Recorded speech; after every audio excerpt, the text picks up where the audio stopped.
The 1,000-year-old king piece from a Viking board game is one of the few depictions of a ruler from the Viking era, according to a new analysis.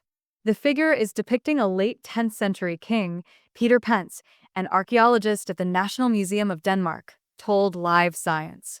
The piece dates to the reign of one of the most famous Viking kings, Harald Bluetooth, circa AD 958 to 986, and it was found within his realm, which included parts of southern Norway and Sweden. But although it is from the right time and place, Pence is careful not to claim that it depicts Harald Bluetooth himself. "I don't say that this is a portrait of Harald," he said in an email. Harald was the son of the early Danish King Gorm the Old and was nicknamed Bluetooth because he may have had a discolored tooth, although the actual reason is unknown. His nickname is now used for a networking standard that unites different digital devices, just as he united parts of Scandinavia during his reign. One of the figure's most notable features is its intricate hairstyle, a middle part with a side wave that left the ears visible and the hair cropped short at the back.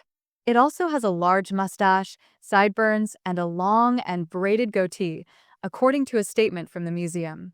Most art from the Viking Age, AD 793 to 1066, featured intricate designs based on fantastical animals, like dragons, and the figure is one of the few known human depictions from that time, Pence said.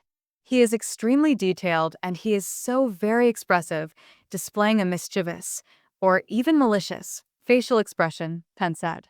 The figurine is just over 1 inch, 3 centimeters, tall and carved from walrus ivory.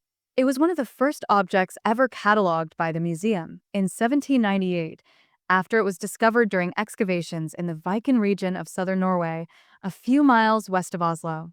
But it was placed in storage and forgotten until Pence rediscovered it more than 200 years later. "When I came across him in one of our storage rooms a few years ago, I was really surprised.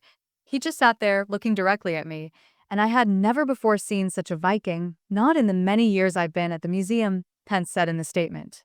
Pence determined that the figurine is the king piece from a game of Nefadafel, sometimes called Viking chess, which was popular in Northern Europe before it was displaced by actual chess, which may have come from India or Iran after the 12th century.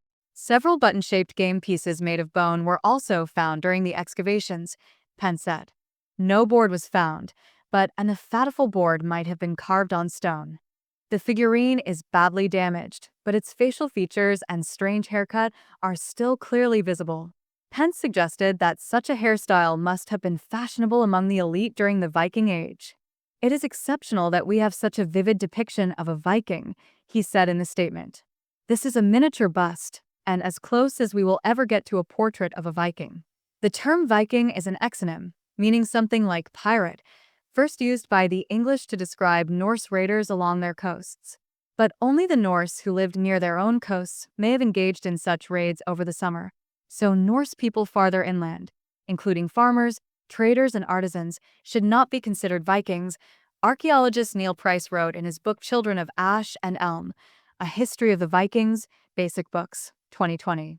The Norse culture seems to have branched off from the Germanic culture as early as the 4th century, but archaeologists consider the Viking Age to have started with a raid on Lindisfarne in England in 793 and ended with the defeat of a Viking army at Stamford Bridge in England in 1066, just a few weeks before the Norman conquest.